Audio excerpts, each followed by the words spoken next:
So let's get back to here. And I agree with Elastic Giraffe. She's crying out in anguish. I know. Shapiro just like, he's like being a robot there. Don't be making an example of this woman. Okay, continuing. Sorry, this got really dark, didn't it? Canada took a dramatic move toward legitimately dangerous authoritarianism. In Canada, yes. Here's just one measure of it. On Monday, the country's Prime Minister, Justin Trudeau, outlined his government's new corona regulations. Canadians hoping to return to their country must be tested before and after takeoff, he said. Quote, if your test results come back positive, you'll need to immediately quarantine in designated government facilities. This is not optional. Designated government facilities. Now, when this happens in other countries, and it does, we call those facilities internment camps. Good point. I think that's an excellent point. I didn't realize that we were done with Shapiro for a second. Don't worry, we're getting back to Shapiro. I did not realize that was happening in Canada. That is pretty freaking scary. And, I often say to people, I have this argument with my husband all the time. He's like, oh, when they come for the guns, that's when people are going to rise up. I go, no, they ain't. I don't know who you think you are fooling. If people did not rise up when they destroyed their jobs and their livelihoods and their children's future and told them who they could have over for holidays and told them they couldn't see their dying friends and relatives in the hospital, they ain't gonna rise up when they come to take the guns. No, they ain't. Keep living that wet dream, because it ain't happening. But this is truly scary. We're entering hellscape, and I don't know what is going to turn the tide, though I have hope something will. And neither has our State Department, which ordinarily seems to exist to make unhappy noises about human rights violations around the world. But not a word about Canada. Preconceptions may play some role here. We assume that interning people is what Russia does. Boring people is what Canada does. But not anymore.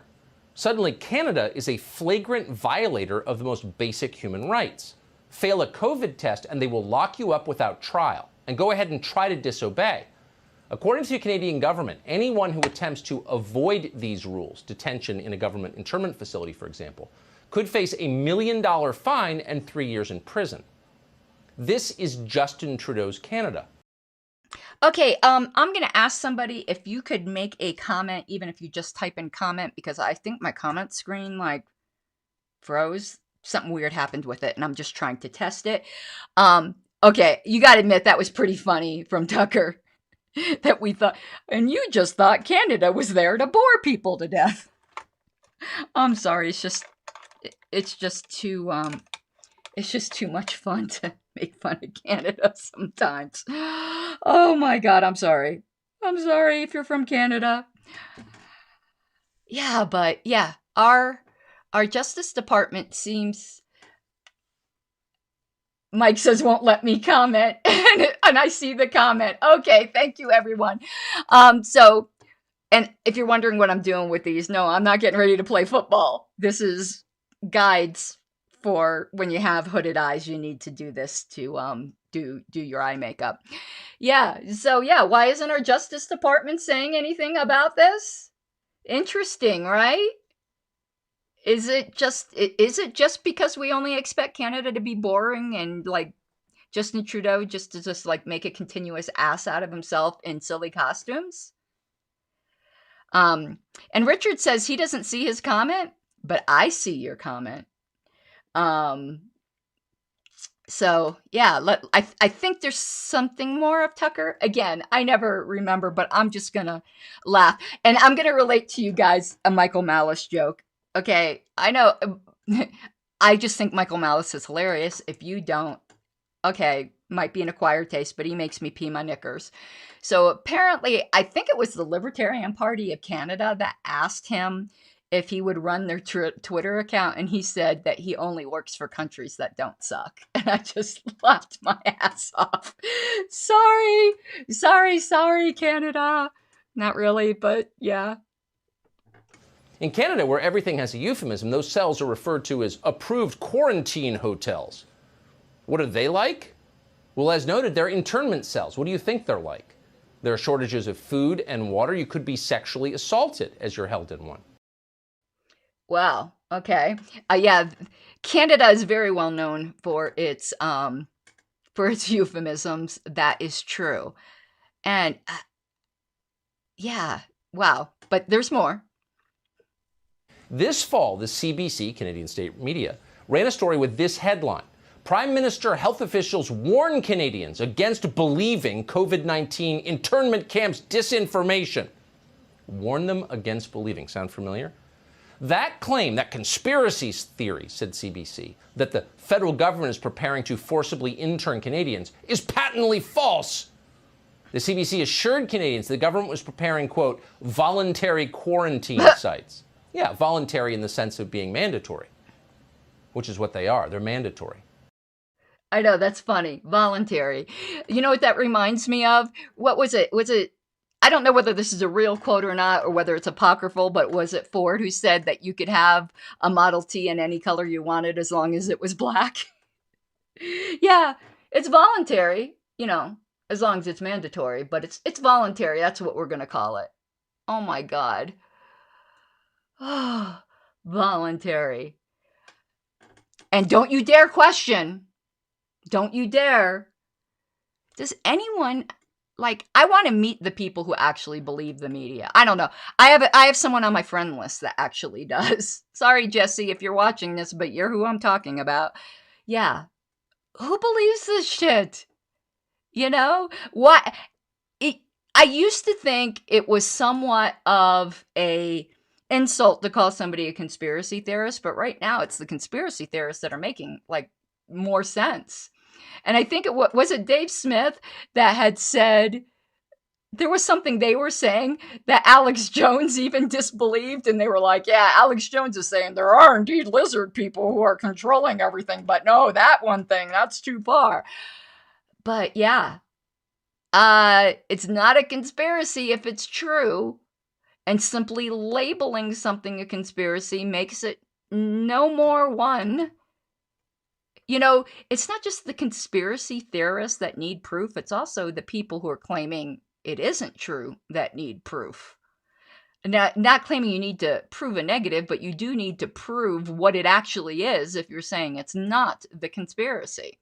And as I've said before, in the past, and this is probably still true because I'm a pretty skeptical person, there's only one conspiracy that I've bought into, or typical conspiracy theory.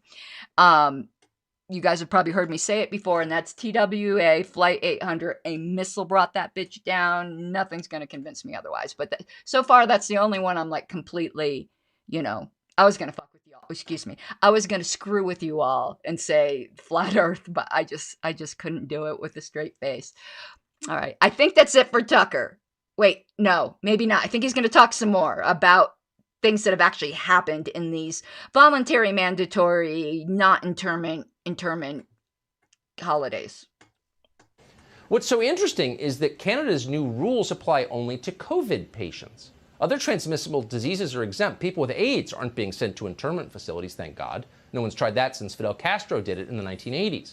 Drug-resistant tuberculosis is fine too. That's a real problem, but not in Canada.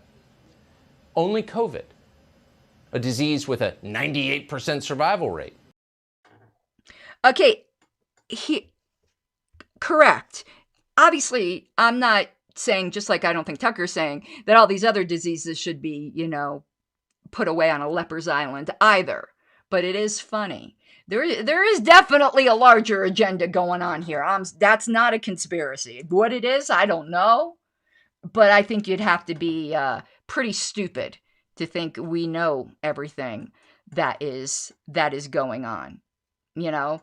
It's something ain't right here. Something is, in fact, rotten in Denmark or Canada, as it may be. It's not about coronavirus stopping the virus saving lives. No.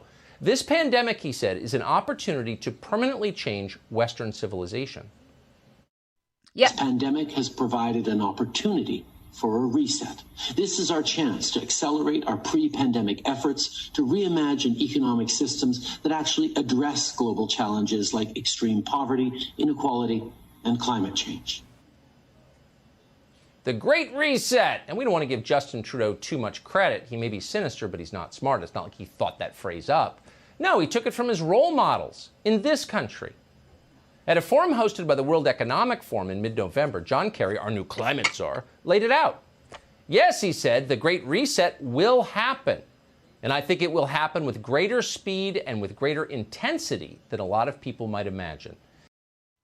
Okay, well, I guess it's not a conspiracy when they admit that's what they're doing, right?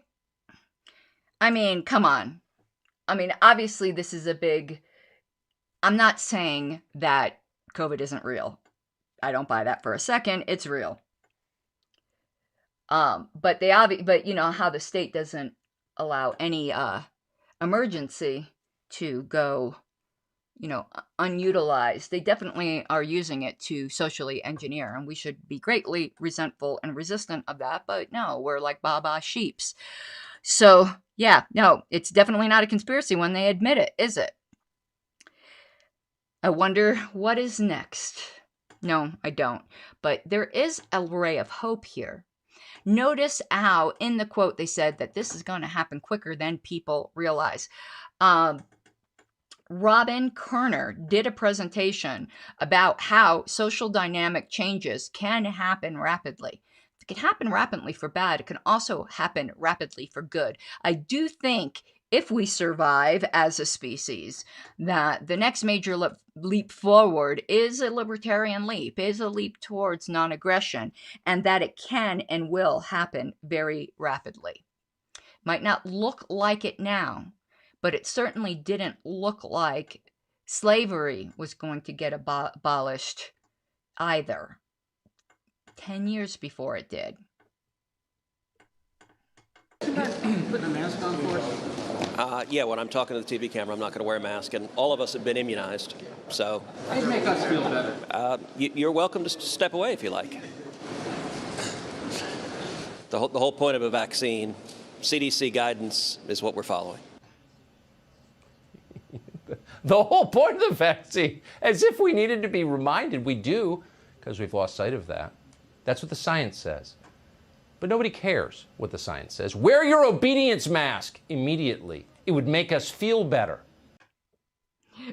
You know, I'm not a big fan of him, but that was hilarious. Well, if you're uncomfortable, you can leave. That was perfect. It would make us more comfortable. Well, you want to know what? It would make me more comfortable if you would stop stealing my money and, you know, engaging in foreign adventurism. That would make me a whole lot more comfortable. But that was funny. You can leave. Yeah, perfectly true. Which is the passive-aggressive way of saying, do it or else. Now, watching that does make you wonder, how would our media react here in the United States if Dr. Fauci one day reluctantly concluded that actually we need coronavirus internment facilities in this country? Obviously, for our safety. We don't want to violate anyone's rights, but we got to have them. Sorry. How would our media respond? Take a look at the clip we just played again. Look it up on the internet. You see that reporter and you realize that person badly wants Ted Cruz tossed into the back of a black van for coronavirus noncompliance. Hauled away. And not just Ted Cruz, but you too. In fact, all the disobedient, politically inconvenient people held without trial, on public health grounds, of course, until they no longer pose a mortal threat to the rest of us. And by the rest of us, of course, we mean the good people, the people who obey. You think that couldn't happen here? Why? Because the Constitution prohibits it? You think that couldn't happen in America? It just happened in Canada. Okay, I took Shapiro to task. Now I'm going to take Tucker to task. I do think what that reporter said was ridiculous and does betray a very frightened and frightening mindset. But to impute upon this guy, he probably doesn't even know that he wanted Cruz like shoved in the back of a black van, like in, Come on. You know, we can disagree and point out. Listen, the situation is bad enough without overstating your case. Okay? I seriously doubt that guy literally wanted somebody thrown in the back of a black van. Come on. You say that and you've just discredited all of the correct things you said. Why does discussion have to be this way? You know, you will hear Tucker complain about the left. Oh, everyone's a racist or they're a Nazi or this or that. Was what he said any better? Somebody he disagrees with. Well, he must want him thrown in the back of... Really, Tucker? Come on. That was stupid. You gotta take what you're given, that's how we live it. Don't be mad at the system, it's simply how we've existed. I hear a lot of people talking like they politicians and choose to be an accountant because it's safe in the business, not because they want